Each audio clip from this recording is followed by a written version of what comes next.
Guys, for today's video, ang pag-uusapan natin ay isang online lending app na nakita ko sa feedback ng karamihan when I asked the top 5 na best recommended online app nyo. Napansin ko dito yung online lending app na Tala. So, anong meron kay Tala at maraming nagtitiwala dito kay Tala? So, it's for us to find out. Samahan nyo ako, pag-usapan natin yan. Sit back and let's discuss. Come here, ito.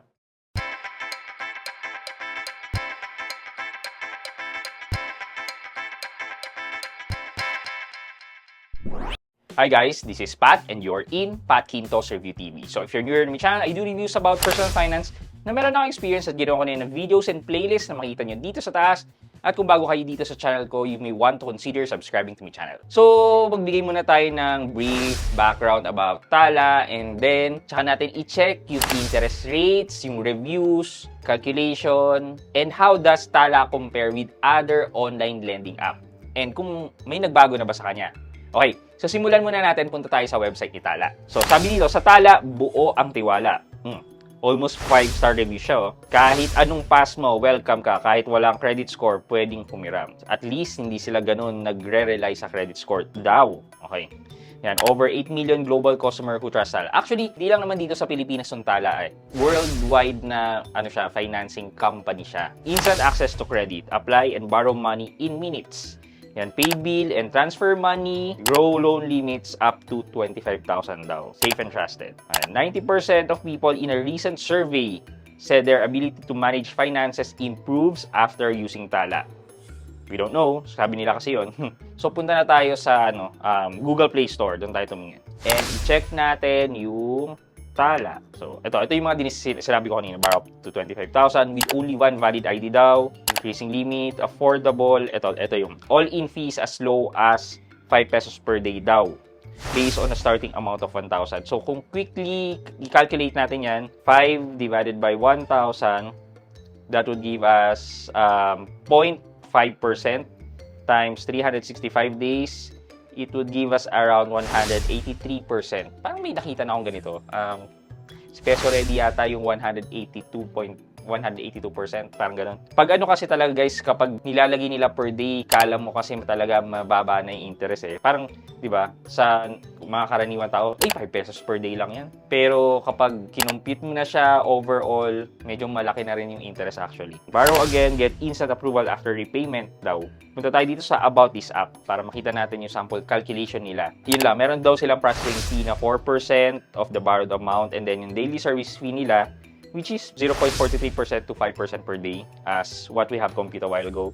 Late fee is equal to 5% of the outstanding balance. So, ang monthly effective interest rate daw nila ay 14.86% or 15%. And then, APR nila or annual percentage rate nila is 182.5, which yun nga yung nakalculate natin kanina. Masasabi ko dahil pinapakita niya yung maximum APR niya, kahit papano, we give credit sa pagiging totoo niya sa mga ina-advertise niya. Kasi sabi ko nga, bihira ang mga loan app hindi sasabi na ang APR nila ay 100+%.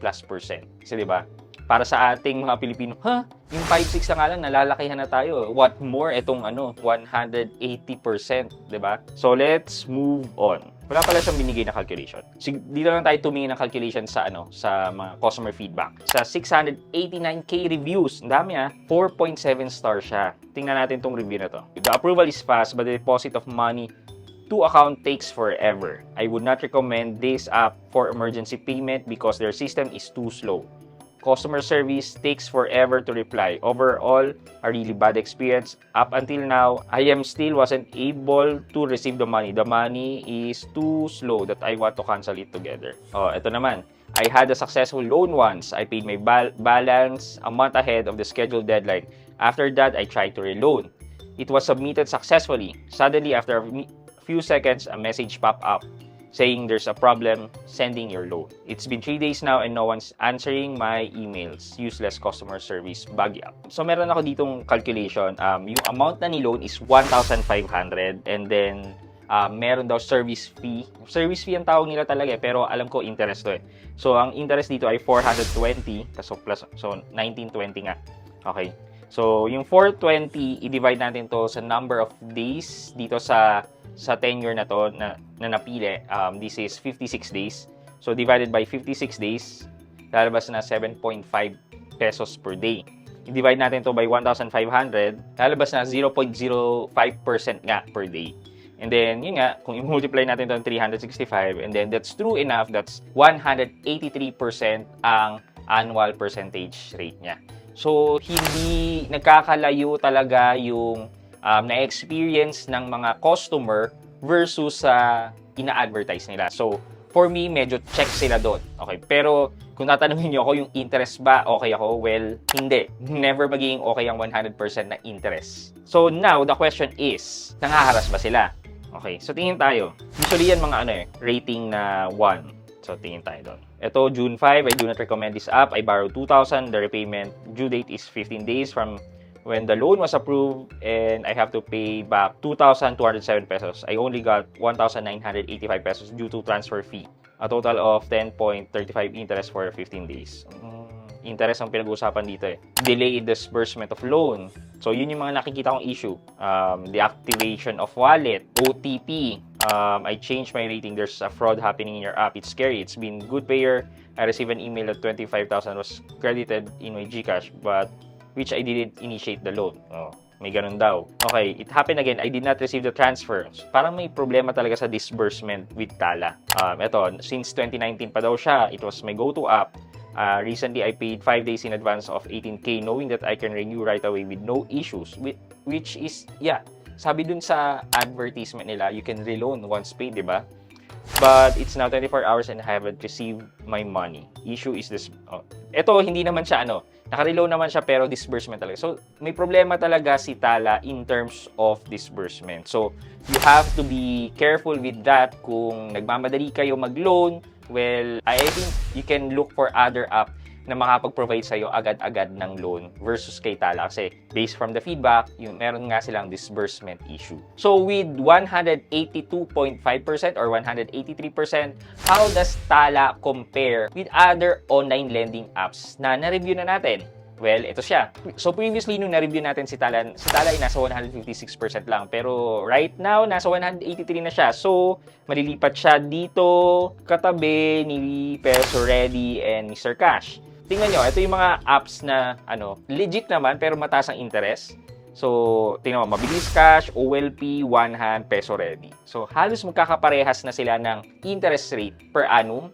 And dito sa mga apps na to at 180%, based sa mga videos na nagawa ko na about them, sinasabi na talaga nila yung maximum APR nila. At true enough, ganyan yung na-experience ng mga customers. So, ito na ba yung bagong trend ngayon? For them to be a trustworthy na online lending app, is kailangan na talaga nilang i-declare yung APR nila. Dati guys, hindi nila dinideclare yung APR nila. So happen right now, bakit nagde-declare na sila ng APR? So yun, diba? It's a good development kasi they are starting to be true to their words na or sa mga ina-advertise nila. So kung tatanungin niyo ako kung okay bang hiraman si Tala, well, in terms of legitness, okay si Tala, but you have to be wary on the disbursement na nagkakaroon ng issue with disbursement.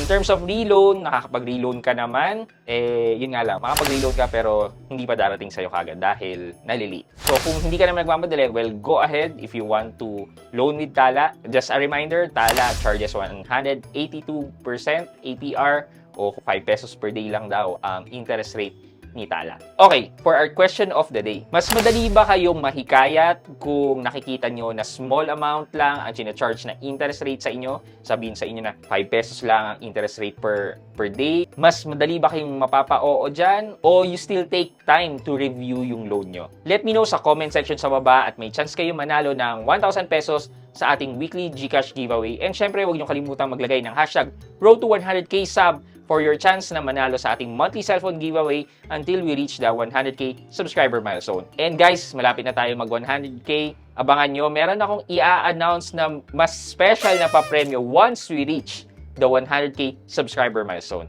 Yun lamang po for today's video, but before we end this video, mag-shoutout po muna tayo at shoutout kay at Mary Ruth Nagera 337. Shoutout sir from Saudi Arabia. At Mary Ruth Nagera 337, shoutout po sa inyo at maraming salamat sa panonood at pagsuporta ng aking mga videos. I hope you can like this video, leave a thumbs up, and if not, wala nang problema dyan, but continue to support me by subscribing to my channel by clicking the subscribe button and also the bell button sa tabing subscribe para ma-receive kayo ng latest notification sa lahat ng upload ko. Again guys, this is Pat Quinto and you're in Pat Quinto's Review TV. Bye-bye!